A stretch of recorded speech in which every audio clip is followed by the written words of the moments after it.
Welcome back, y'all. This is the Bluechip Breakdown, and I'm your host, Bull. This is going to be a quick one today. I just want to take a look at the updated status report that just came out last night with Tennessee and the Kentucky Wildcats. We'll just kind of go through everybody, and I'll tell you, what we should expect and what the impact is for the game. So as we're going through, number one, you can see with Kentucky, a lot of players are listed as out.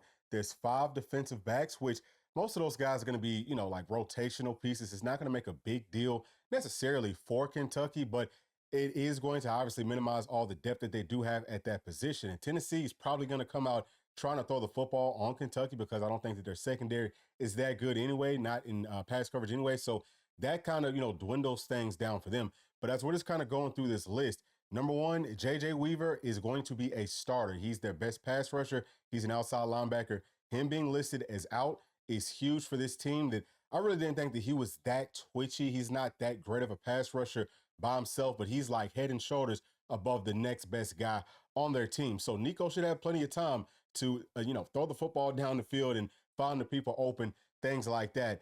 Next player that I want to look at is Derek Jackson. He's an inside linebacker. He's going to be number 34 he's going to be number 54. And he's a guy that, I was never really that impressed with him anyway, but he is a starter at the inside linebacker position. Now, we told y'all number 3 and number 2 look like their best guys. So that actually might end up helping Kentucky out some. And the next player that we're going to be looking at is Gerald Mincey, starting right tackle. He's out for this game. Now, P called this last season almost as soon as Gerald Mincey transferred because he's kind of had a history of doing this. He didn't play versus Florida. I guess he played on the field goals or extra points, whatever, versus Florida last season for us. But he did transfer in from Florida to Tennessee. Now he's transferred from Tennessee to Kentucky. Looks like he's going to sit this thing out. And I mean, look, I don't want to be too hard on him because we don't really know what he's dealing with. It could be a very serious injury. I hope that it's not, just because you don't wish injury on anybody.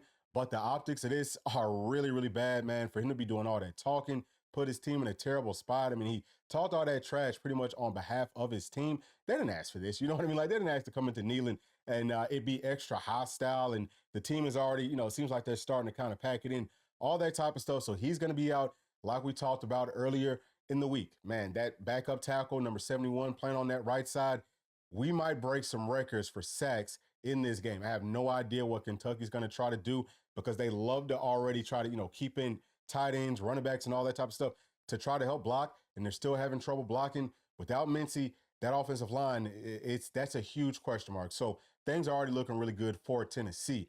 Now let's come on down to Jordan Dingle at tight end. He is going to be one of their starters. Now he's, listed as out.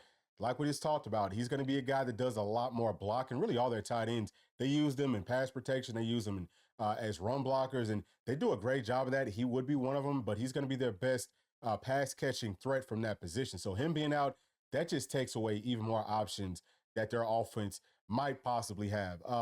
And a few more players that I do want to touch on right here that are listed as, let's see, the first one right here, Sumo Kambe. He's going to be their starting running back. He's probable. Now, he didn't play last weekend versus Auburn. I think that he's going to try to go in this one. But at the same time, I mean, who wants to play, in a situation like this? It really does feel like their team is just starting to quit. So who knows if he plays or not? I don't think that's going to be a huge deal. Either way, yeah, he's a pretty solid player, but he's not some sort of a game breaker or anything like that. So we'll keep a close eye out for that. Now, the last player that we'll touch on is going to be Tavian Gadsden, and he is going to be one of their nose tackles. He's number 94. I think he's a redshirt freshman, but, he's a guy that will rotate in for Deion Walker. And actually, we need to talk about him too. I accidentally skipped over him, but he's big. It says that he's probable, hopefully he can go, but if he can't go in this game, I mean, it's going to be an absolute and total bloodbath. P and I were talking about this last night. Things are going to get probably out of hand, even if the players that are listed as questionable or probable still go. I think it probably would have been bad for Kentucky either way, even if all these guys would have played. But yeah, it's not looking good for Kentucky right now because they're missing some players in some very critical roles. Now let's come on down to Tennessee. We already knew that Jordan Thomas and Keenan Pili were going to be out. Okay, like they're out for the season. Jordan Thomas didn't even get to play in one single game this year. Keenan Pili, we just lost him, I think, a couple of weeks ago. So those are some losses. Obviously, those are some pretty big ones, but we knew coming into this game that they were not going to be playing. Edwin Spillman is still out. Now, I've seen some things that says maybe he might be back here before the end of the season, but more towards the end of the season. So we'll see how quickly he can get back. I think that it would be great if we could add another linebacker that has shown physically he can handle everything. He just needs to get in some mental reps, and sometimes whenever you sit out, you can get those mental reps. So we'll see how quickly he can pick things up. Sounds like he's dealing with more like a hand injury or something like that. So nothing to do with his lower body. So he should be able to kind of pick things up pretty quickly. It could be hand, it's some sort of an upper body injury, as far as what I heard. Now on down to Caleb Herring. He's going to be one of our Leos. Now, he is a redshirt freshman, and he's a guy that he's flashed this season, but I mean, obviously him not playing, that's going to be big, but we still have plenty of other guys that we can rotate in, especially going up against a very banged up line for Kentucky.